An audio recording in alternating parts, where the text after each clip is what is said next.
Vorlag peace station shuddered under red alert.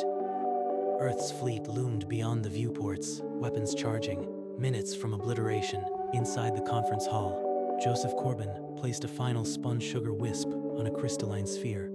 His chef's hands were dead calm. He carried the plate to High Arbiter Vrak Thar. The insectoid's 4 eyes narrowed, but the scent of something achingly familiar drew him in. Vrak Thar lifted a glowing spoonful to his mandibles. The entire hall held its breath. The dessert dissolved. His carapace ignited with ancient patterns, a cascade of blinding, brilliant light. Outside, every Vorlag warship went dark. Targeting systems fizzled across the Earth fleet. The attack stalled 72 hours earlier. Joseph Corbin was in his Earth restaurant, shouting at a line cook about a broken emulsion. A government summons cut through the kitchen noise. Not a request, a command. He was to report immediately. You are Earth's diplomat, Chef Corbin. The Vorlag haven't shared a meal in 4 centuries. Make them eat. A chef, in a room full of warriors and politicians, and I'm supposed to stop a war with a spoon. Joseph's protest died in his throat. Orlan's stare said this was not a request.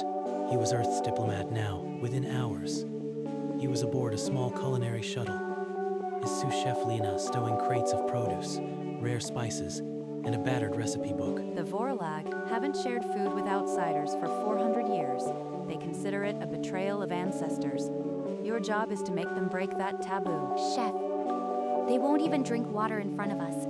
How do we get them to taste anything, let alone a full meal? Fear is a seasoning. If I can't get them to eat, no one can. This entire mission is a plate waiting to be broken. The ship docked at Vorlag Peace Station. Through the transparent tube, armored guards with 4 multifaceted eyes tracked every step. Joseph walked the grand corridor to his assigned kitchen, the station's organic walls humming with an ancient, watchful silence. Stainless steel and alien fabrication units. My knives, their burners.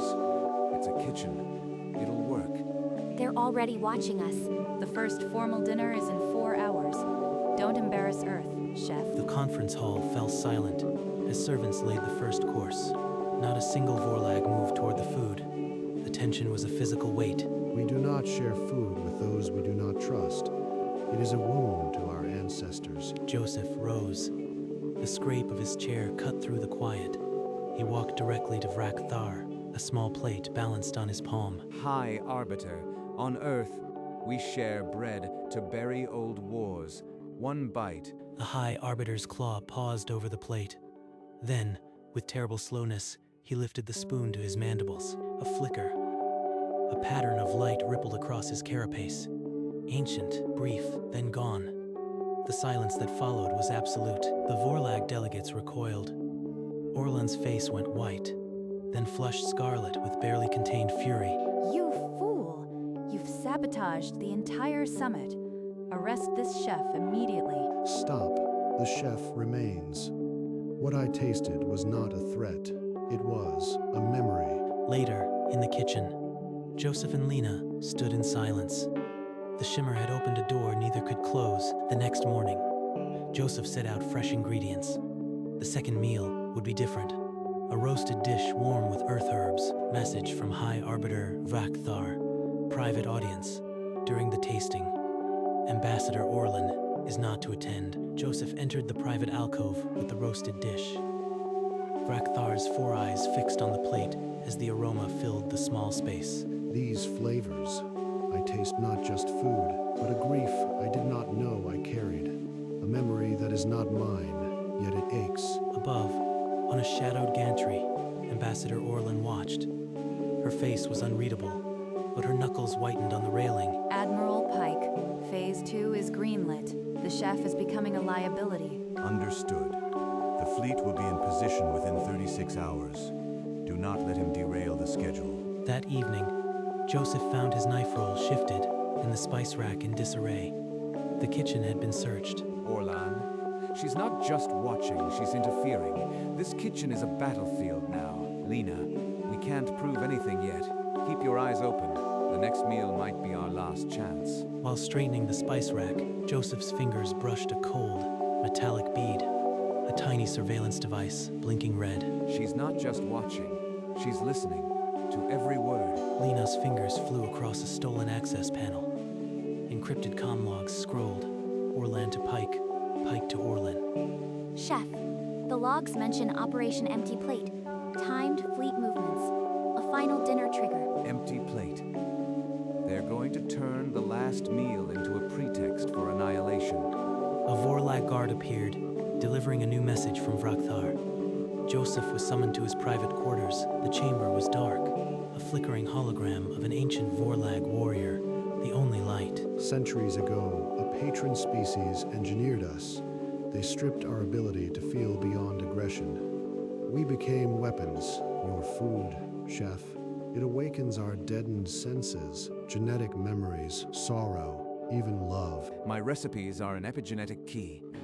Earth knows this, and they plan to use it as a weapon. Joseph returned to the kitchen, the cold surveillance device still in his palm. He needed an answer from Orlan. He found her in the corridor, alone. He raised the device so she couldn't look away. You planted a listening device in my kitchen. Did you think I wouldn't find it? You are a cook, Corbin. Act like one. This summit is beyond your understanding. I know about Operation Empty Plate. Poison the final meal. Provoke a Vorlag massacre. It's genocide. Be careful, Chef. Accusations like that get people spaced. Your kitchen is provisional, remember that. Hours later, Lena cracked another encrypted layer. The plan unfolded in cold, terrible detail. Chef, it's a neurotoxin timed to the dessert. The Vorlag will experience a shared psychotic break. They'll rip each other apart. If I change the menu, Orlan will know. But I have to warn Vrakthar. The dessert will be the counter-agent. Joseph opened his battered recipe book. The final dinner would be a battlefield, and his recipe the only weapon. Joseph slipped through the station's shadows to the observation deck, where Vrakthar stood waiting beneath a spiral galaxy. High Arbiter. Earth plans to poison the final dessert. They want your people to descend into madness to justify an attack. We were engineered without empathy. My people are perfect targets for such a weapon. I have feared this day for centuries. Take this Vorlag resonance spore. It can amplify the neural awakening. Use it in your final dish. A spore that sings to their lost senses. This is the key I needed. I'll make the dessert a cure. In the dim corridor outside the kitchen, Orlan cornered Lena, her voice a blade of ice. You are going to tell me everything Corbin does. Recipes, times, every whisper. Or this station won't be big enough to hide you. I understand. I'll tell you everything, Ambassador. She thinks she owns me. I'll feed her lies. Joseph's success is the only way out of this nightmare. Back in his quarters, Joseph sketched a new recipe beneath the resonant spore's gentle light. The final dessert had begun. Joseph activated the resonant spore in the kitchen, its gentle glow pulsing in rhythm with his heartbeat. The spore is singing. It's merging with the sugar lattice.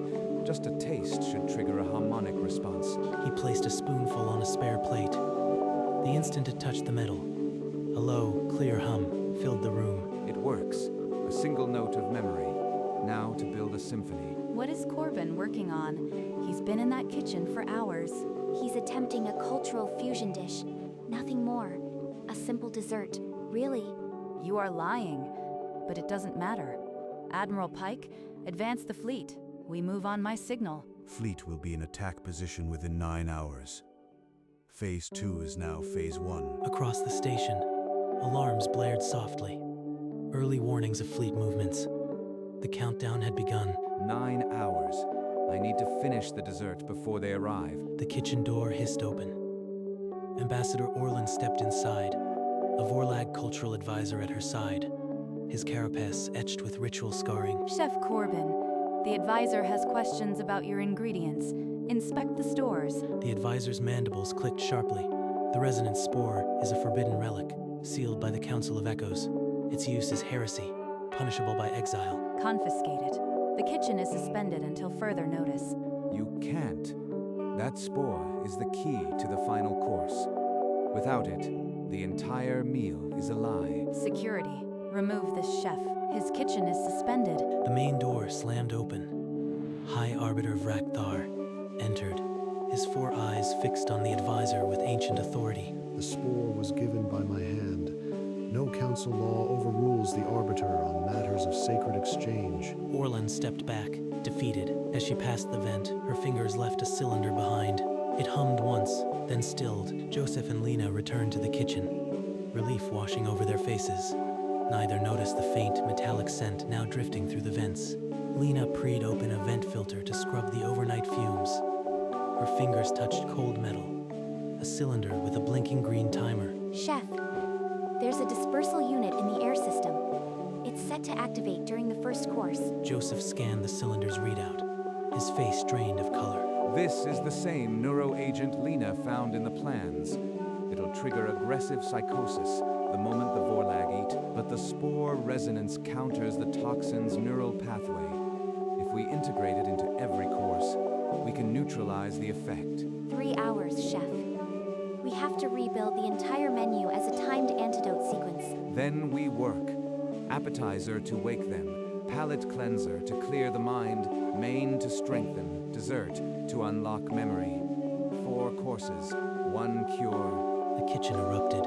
Joseph calibrated the spore into each component. Lena rebuilt the prep schedule, and the clock on the wall ticked relentlessly. If 1 course fails, the toxin wins. Every plate must be perfect. Outside, the station alarms grew louder. Pike's fleet had adjusted course. They would arrive in under 4 hours. Chef Corbin, I want to taste the final menu now. It's not ready. The flavors haven't settled. This is what you've been hiding. A watery soup, bland, lifeless, just like Earth's entire diplomatic corps. Admiral Pike, Corbin is broken. The food is pathetic. Phase 1 proceeds without a flaw. A private message from High Arbiter Vrakthar. Chef, some of my delegates are terrified. They may refuse to eat it all. The memory of our engineered butchery is raw. To taste what you create is to face it. Some may choose not to. Then we'll make each bite a thread pulling them home. This meal won't just be food, it'll be a lifeline. In a refrigerated storage room, hidden from Orlan's prying eyes, Joseph and Lena placed the real courses on silent racks. The resonance spore pulsed gently beneath their lids. The clock on the wall blinked 2 hours remaining. The station hummed with the distant drone of approaching warships. 2 hours until we end a war, or become ashes, no pressure. The conference hall filled with Vorlag delegates, their mandibles clenched shut in refusal. The air was heavy with unspoken grief. Joseph carried the first course himself, a shimmering broth, served in bowls that glowed faintly. He set one before Vrakthar. My people, I will not force you, but I will taste. If we are to face our ancestors, let it be with courage. He drank. The carapace flickered, not with pain, but with a sudden spreading calm. The toxin in the air was neutralized. One by one, the delegates lifted their spoons. The broth hummed softly through the room, and the tension unwound. From the observation balcony, Orlan watched the calm spreading with growing horror. The soup was a cure. He tricked me? Pike, launch the fleet now. Full assault. Attack protocol initiated. All warships, weapons free. Alarms tore through the station. Red lights pulsed in every corridor. The Earth fleet was inbound, weapons hot, 15 minutes out. 15 minutes, 3 more courses, and a dessert that has to change everything. Even as the alarms screamed, Joseph set a roasted dish before Vrakthar, its aroma rich with ancient herbs. The High Arbiter ate. His carapace burst into a faint, sorrowful glow, and fragmented whispers escaped his mandibles. Across the table, delegates began to murmur, broken names, half-remembered battle cries, a mother's forgotten lullaby. My people, hear me. We were engineered to be weapons, stripped of love and grief. But this food, it returns what was stolen. On the balcony, Orlan's lips twisted. She turned and stalked toward the kitchen, intent on one thing, cutting the power. Don't touch that panel. Lena slammed the extinguisher into Orlan's chest. The ambassador staggered, gasping, foam spraying across the panel. Back in the hall, the Vorlag delegates wavered between tears and revelation. The truth was a wound, but one that could heal. We are not monsters. We were made to forget. But we remember now, and we will not let this truth be silenced. The truth is spreading. Now I just need to keep the kitchen alive long enough to finish the dessert. The hyperspace window tore open. Pike's warships emerged, their coil guns glowing crimson. 12 minutes out, in the kitchen, Joseph reached for the chilled puree bowl, the core of his palate cleanser. The puree's scent is wrong, metallic. Orlan didn't just try to cut power. She poisoned the third course. Chef, we can steep new herbs in the spore-infused water. The resonance will neutralize the contaminant. Vrakthar's voice crackled through the kitchen comm. Our warships are coded to honor a biological distress signal. Only full awakening can broadcast it. The third course must succeed, or all is lost. No pressure. If I fail this palate cleanser, they'll never taste the dessert. The war will be sealed in blood. Joseph and Lena plunged fresh herbs into the spore-imbued water, working with frantic precision. Outside, Pike's flagship locked main batteries onto the station's core. The defense grid flickered, seconds from collapse. Lena poured the cleansed puree into serving bowls. They glowed with the spore's gentle light, cure and catalyst in one. Third course, ready. Time to serve. And pray the Vorlag accept it. Joseph moved through the hall, setting a tiny spoonful of shimmering lemon gold sorbet before each delegate. As the sorbet melted on their tongues, the delegates gasped. Fragmented memories coalesced, a shared vision of their ancestors, weeping as the first neural knife cut away their emotions. Vrakthar's carapace blazed with sorrowful light. He placed a claw on the conference orb, and outside, every Vorlag warship powered down its weapons. On the flagship, Admiral Pike watched the Vorlag fleet go dark. His jaw tightened, then twisted into a snarl. They're surrendering. Number. This is a Vorlag feint. All ships fire on the station. Now. The first volley slammed into the station's shields. The entire deck bucked. Glasses shattered across the conference table. The delegates swayed in their trance, glowing but incomplete. Joseph steadied himself against a chair. They're almost there, but they need the final chord. The dessert is the only way. The empathic signal is only half formed. The Vorlag fleet cannot fully awaken. Bring the last course, Chef. Joseph turned and sprinted toward the kitchen. The station's shields flickered, and the countdown to the next volley began. Joseph burst into the kitchen and froze. Ambassador Orlan stood before the dessert station, a disruptor pistol aimed at his chest. Drop the platter, Corbin. You've ruined humanity's victory. Step away, or I'll shatter your precious dish. Over my dead body. Lena launched from the shadows. A cleaning rod swung like a bat, driving into Orlan's spine. The disruptor fired. A lance of energy bored into the ceiling, collapsing a support bulkhead. With a scream of tortured metal, Orlan vanished under the falling panel. Dust and sparks filled the air. Lena staggered up. Joseph clutched the undamaged platter. They ran, dodging dangling cables and flashing red beacons. The station's hull groaned with every missile strike. The conference hall was 2 levels up. Smoke stung their eyes, and the distant thunder of another volley shook the deck. The sealed doors stood before them, the windows showing the glowing forms of the delegates inside. This dessert has to be the final key. No more time. Let's end this. Joseph seized a fire extinguisher from the wall and smashed it into the door control panel. The seal screamed open in a shower of sparks. He shoved the doors apart. Inside, the Vorlag delegates slumped in their chairs, faint carapace glows pulsing weakly. Vrakhthar struggled to lift his head. Chef, you came back. Joseph stepped into the dim hall, holding the covered platter. The warm light from beneath the lid cast his face in amber, and the air grew still. This is it. The final chord. No more time. With a slow motion, he lifted the cover. The crystalline dessert blazed like a captured sun, its light flooding the chamber and reflecting in the delegates' eyes. The station's PA crackled. Warning. Earth fleet, main batteries confirmed. Impact in 30 seconds.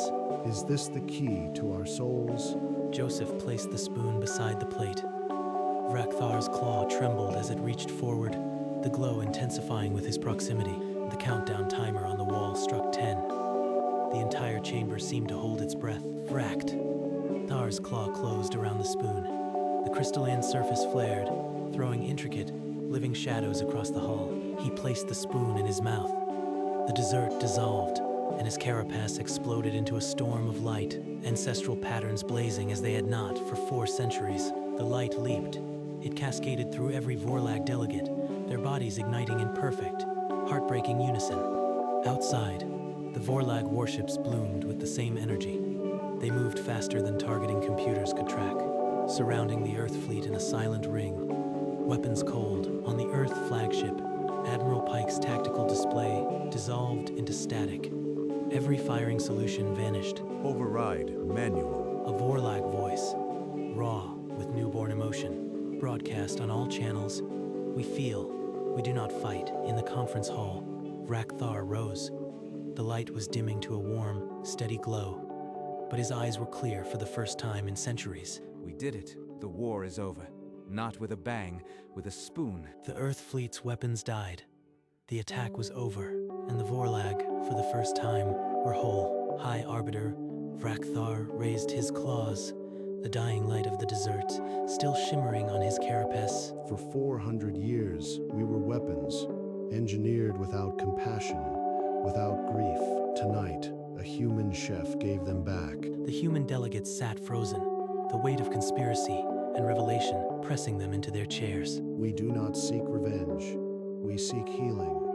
Not a treaty of words, but a shared journey to salve the wounds we both carry. In the ruined kitchen, Ambassador Orlan strained to hear the broadcast, her face twisted in disbelief. She wanted genocide.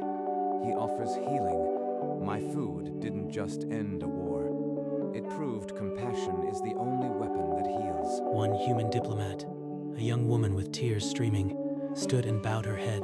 Do not bow. Stand with us.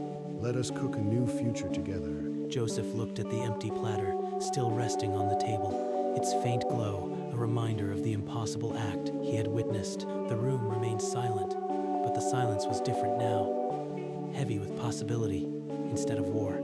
On the Earth flagship, Admiral Pike glared at the dead tactical display. The Vorlag voice still resonated through the bridge speakers. I gave an order. Override the safeties and fire all main batteries. His weapons officer, a young lieutenant with trembling hands, shook her head and stepped back from her console. One by one, the bridge crew stood. They unstrapped from their stations, turned their backs on the Admiral. Pike's command was over. On the Vorlag station, 2 guards found Orlan still pinned under the collapsed bulkhead, her face white with fury and dust. Unhand me. I am Ambassador Dahlia Orlan of Earth, and I order you to release me this instant. The guards said nothing. They pulled her free and dragged her out, her screams swallowed by the damaged corridor. Lena appeared beside Joseph, the tablet extended. The screen displayed the official peace accord, signed already by Vrak-Thar and 3 human diplomats. Joseph stood at the kitchen porthole, the empty dessert platter still in his hand. Outside, the 2 fleets slowly separated, their running lights winking in the black. It's over. They're going home. We all are. Joseph walked to the observation deck, the stars outside still and silent now. High Arbiter Vrak-Thar joined him, his carapace only a faint, steady glow. Your soup. It tasted like my grandmother's dream. A memory I never had. Joseph smiled, exhaustion and peace mingling on his face. Later, the small culinary ship detached from the station, carrying Joseph and Lena home. In his ship's galley, Joseph opened his worn recipe notebook and uncapped a pen. He drew a Vorlag glyph beside the final dessert recipe. The word Vrak-Thar had painted for him. Remember, the glyph glowed faintly, as if the spore's memory still lived on the page. Joseph closed the book slowly and looked out at the stars. The war ended not with a bang, but with a bite. And in kitchens across 2 galaxies, recipes were changing. Joseph Corbin was back in his own kitchen, the toque slightly askew, a peaceful smile on his face as he plated a simple vanilla tart. On a distant Vorlag colony, a child held a spoonful of a glowing amber dessert, their 4 eyes wide with wonder. The taste unlocked a memory their ancestors had lost, a warm, shared joy that spread through their whole being.